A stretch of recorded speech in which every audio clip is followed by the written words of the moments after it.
বিয়েতে যা যা লাগে বিয়ের পর দিন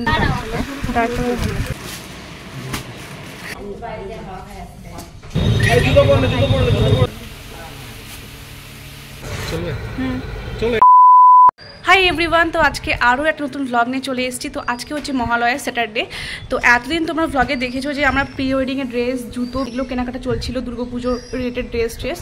তো এগুলো করতে করতে এত সময় চলে গেছে হাত থেকে। যাই হোক, তো বিয়ের ফাইনালি কেনাকাটা স্টার্ট করছি। আমার বেনারসি থেকে শুরু করে এভরিথিং, মানে বিয়েতে যা যা লাগে বিয়ের পর দিন, বাসি বিয়ের দিন, তারপর লজ্জাবস্ত্র থেকে শুরু করে ঘরোয়া বৌভাত থেকে শুরু করে যেগুলো ড্রেস আপ লাগবে আর কি, শাড়ি ওর ধুতি পাঞ্জাবি কোট প্যান্ট থেকে শুরু করে রিসেপশনে, এগুলো কেনাকাটা এখন স্টার্ট করিনি কিছু এতদিন পর্যন্ত। তো এগুলো কেনাকাটা স্টার্ট করবো। তো আজকে সেই উদ্দেশ্যেই বেরোচ্ছি। দুর্গাপুজো প্রায় নেক্সট উইক থেকে স্টার্ট হয়ে যাচ্ছে। তো কতটা কি কালেকশন দেখতে পারবো জানি না। দর্শকমা ভান্ডারের জিনিসও বাকি আছে অনেক কিছু। তো আমি তো এখানে রেডি হয়ে গেছি, বিকাশও রেডি হয়ে গেছে, বেরিয়ে পড়েছে অলরেডি। তো চলো এখন ব্লগটাকে স্টার্ট করে দিই আর দেখতে থাকো আজকের ব্লগটা। বেরিয়েই আমরা আজকে ফার্স্ট গিয়েছিলাম পাঞ্জাবি দেখবো বলে। বিধান মার্কেটে গোষ্ঠপালে বেশ অনেকগুলোই দোকান আছে যেখানে শুধুমাত্র পাঞ্জাবির কালেকশনই রাখে। তো এখানে না একটা দোকানে গিয়ে আমরা বেশ সুন্দর সুন্দর অনেকগুলোই কালেকশন দেখেছিলাম। আর তার মধ্যে থেকে এই রেড কালারটা আমাদের ভীষণই পছন্দ হয়, বাট এইটা না ওর সাইজে অ্যাভেলেবেল ছিল না। আর সেরকম বাকি যেরকম চাচ্ছিলাম সেরকম পাচ্ছিলামও না। তার মধ্যে এত ভিড় ছিল, সামনেই যেহেতু পুজো, সব মনে হচ্ছে লাইন দিয়ে দাঁড়িয়ে আছে পাঞ্জাবি কিনবে বলে। তারপর না এখানে আর নেওয়া হয়নি। বাই দ্য ওয়ে, এই পাঞ্জাবিটা দেওয়া হবে বৌভাতে, আমাদের বাড়ি থেকে যে তত্ত্বটা আসবে সেই তত্ত্বে বিকাশকেই দেওয়া হবে। তো আমার মা বলেছিল ওর পছন্দ অনুযায়ী একটা পাঞ্জাবি কিনে আনতে। তো সেখান থেকে আর নেওয়া হয়নি। এরপর আমরা চলে যাই বিধান মার্কেটের ভেতরে। সামনেই যেহেতু বিয়ে, আশীর্বাদ থেকে শুরু করে বিয়ের দিন রিসেপশনে সব কিছুতে আমি নিজেই সাজবো, তার জন্য একটা ব্লেন্ডারের দরকার ছিল, সেটাই আমি এখানে কিনতে এসেছিলাম।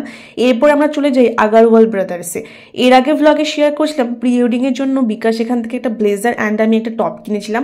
মেইনলি আমাদের বাড়ি থেকে বিকাশকে আশীর্বাদে যে শার্ট প্যান্ট দেওয়া হবে সেটাই দেখতে এসেছিলাম। ওর পছন্দ অনুযায়ী সবটা আমি করতে চাইছিলাম, আর ও বেসিক্যালি আমার পছন্দ অনুযায়ী সবটাই করেছে, শপিং থেকে শুরু করে এভরিথিং বিয়েতে যা যা করেছে আর কি। তো এখানে ওর সাইজ, ওর ফিটিংস যাতে কোনো রকম ইস্যু না হয় সেই জন্য ওকে এনে সব কিছু সামনাসামনি দেখিয়ে নিয়েই আমি কিনেছি। আর এখানে বেশ কিছু সুন্দর সুন্দর কালেকশন দেখেছিলাম শার্টের, তার মধ্যে থেকে ও ট্রায়ালও করেছে। অ্যান্ড ফাইনালি এই কালারটা না এত সুন্দর ছিল, এত ইউনিক ছিল ডিজাইনটা শার্টের, তোমরাও দেখো। আর আমি অবশ্যই বলবো যে তোমরা একবার হলেও এই শপে এসে না ভিজিট করো অ্যান্ড কালেকশনগুলো দেখে যাও। তারপর এখানে জিন্স প্যান্টের কালেকশনটাও দেখে নিয়ে ফাইনালি ও দুটো একসাথে পরে আমরা এখানে ডান করি, কারণ ভীষণই সুন্দর ছিল এগুলো আর ওকে খুব সুন্দর মানাচ্ছিল। তারপর ও চাচ্ছিল একটা কিছু নেবে টি শার্ট টাইপের, প্রি ওয়েডিংয়ে ইউজ করবে, নইলে ও দুর্গাপুজোতে পরবে। সেই অনুযায়ী এখানে দেখো ও তিনটের মতন মানে চুজ করেছিল, তার মধ্যে থেকে ফার্স্ট ওয়ানটাই ও নিয়েছিল, সেটাতে ওকে বেটার মানে ভালো লাগছিল সব থেকে বেশি।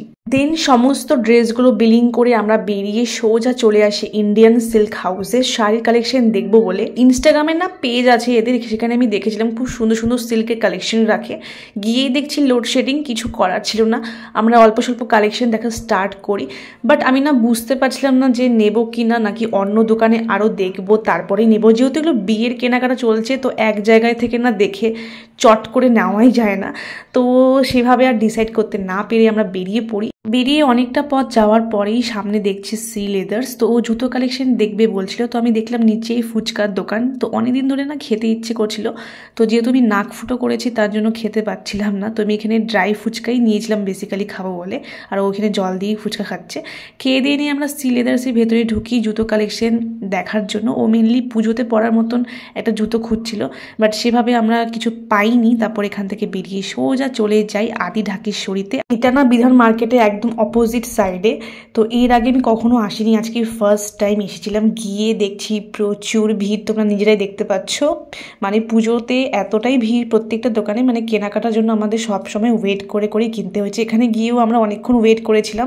ফাইনালি কালেকশন দেখা স্টার্ট করি। আমি টোটাল দুটো শাড়ি নিয়েছিলাম এখান থেকে, একটা রেড জামদানি, যেটা ক্লিপস আমার নেওয়া হয়নি, এটা আমার অ্যাকচুয়ালি সিঁদুরদানের শাড়ি ছিল। আর এই যে মিষ্টি কালারের শাড়িটা দেখতে পাচ্ছ এটাও নিয়েছিলাম, এটা মেনলি আমাকে দেওয়া হবে ওই বাড়ির থেকে ভাত কাপড় অনুষ্ঠানে।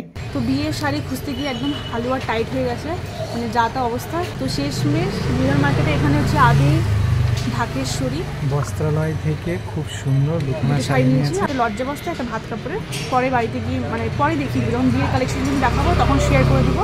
এরপর আমরা গিয়েছিলাম খাদিমসে। এই যে ক্যাজুয়াল শুজগুলো দেখতে পাচ্ছ, এগুলোই ও নিয়েছিল বেসিক্যালি। অনেকগুলো ট্রাই করার পর একটা পছন্দ করে নিয়ে নিয়েছিল। তারপর আমরা গিয়েছিলাম বিয়ের কার্ডের ডিসিশনটা নিতে। অ্যাকচুয়ালি আমার বাড়ির যে বিয়ের কার্ডটা হয়েছিল মানে সেটা আমার বাবাই গিয়েছিল, আমি যাইওনি সাথে পছন্দ করতে। বাবাকে বলছিলাম তুমি তোমার পছন্দ অনুযায়ী দিও, বাট বিকাশ বলছিল ওর বিয়ের কার্ডটা যাতে আমি একটু পছন্দ করে দিই, কীরকম নেবে না নেবে আর কি। তো সেটার জন্যই আমি ওর সাথে গিয়েছিলাম। এখানে বেশ কিছু কার্ড আমি দেখেছিলাম, তার মধ্যে থেকে আমি বলছিলাম একদম সিম্পল রাখতে, বেশি হাই রেঞ্জের না নিতে। এই যে রেড কালারের কার্ডটা দেখতে পাচ্ছ প্রজাপতি দেওয়া, এইটাই আমি বলেছিলাম নেওয়ার জন্য। দেন কার্ড ফাইনাল করে আমরা এখানে অ্যাড্রেস কি হবে, লেখা কীরকমভাবে কি হবে না হবে সব কিছু দেখে কনফার্ম করে এখান থেকে বেরিয়ে ডাইরেক্ট চলে গিয়েছিলাম এই দাদাটার দোকানে। এর আগে ভ্লগে দেখেছিলাম আমরা কার্টেন অর্ডার দিয়ে এসেছিলাম, তো সেটা চলে এসছে। তো এই যে দেখতে পাচ্ছ লাইট কালারের মধ্যে এই কার্টেনটাই বেসিক্যালি আমরা অর্ডার দিয়ে এসেছিলাম। তো এইগুলো নেওয়ার জন্য বেসিক্যালি গিয়েছিলাম। তার সাথে না আরও অনেক কিছু দরকার ছিল, যেরকম বেডশিট। তো আমরা টোটাল এখান থেকে 2টো বেডশিট নিয়েছিলাম, আর একটা আমাদের বেডরুমের জন্য বেসিক্যালি এই লং পাপোশটা নিয়েছিলাম, যেটা আমার ভীষণ পছন্দ হয়েছিল। এগুলো কেনাকাটা করতে করতে অলমোস্ট তখন 8টা বেজে গেছিল। এরপর আমরা চলে আসি একটা মিররের শপে। যেহেতু নিজের বিয়ে সাজগোজগুলো নিজেই করব, তার জন্য না আমার বেডরুমে একটা লং মিররের দরকার ছিল। তো অনেক দাম দর করে এই মিররটা ফাইনালি এখান থেকে নিয়ে নিই। খুব সুন্দর করে কাগজটা প্যাক করে দিয়েছিল। সেদিনকে এত লাগেজ হয়ে গেছিলো, তার উপর এই মিরর আমরা যে কীভাবে বাড়িতে গিয়েছিলাম একমাত্র আমরাই জানি। যাই হোক, তারপর সেভাবে আর ভ্লগ হয়নি, বিকজ এই মিরর নিয়ে কোথায় বা কী কেনাকাটা করতে যাব। আজকে ভ্লগটা তোমাদের কেমন লাগলো অবশ্যই জানিও। দেখা হবে নেক্সট কোনো ভিডিওতে। ততক্ষণ জন্য সবাই অনেক অনেক ভালো থেকো, সুস্থ থেকো। তো সারা দুনিয়া শাড়ি খুঁজছে, তো শাড়ি খুঁজতে গিয়ে আমাদের পুরো একদম, তো বিয়ের শাড়ি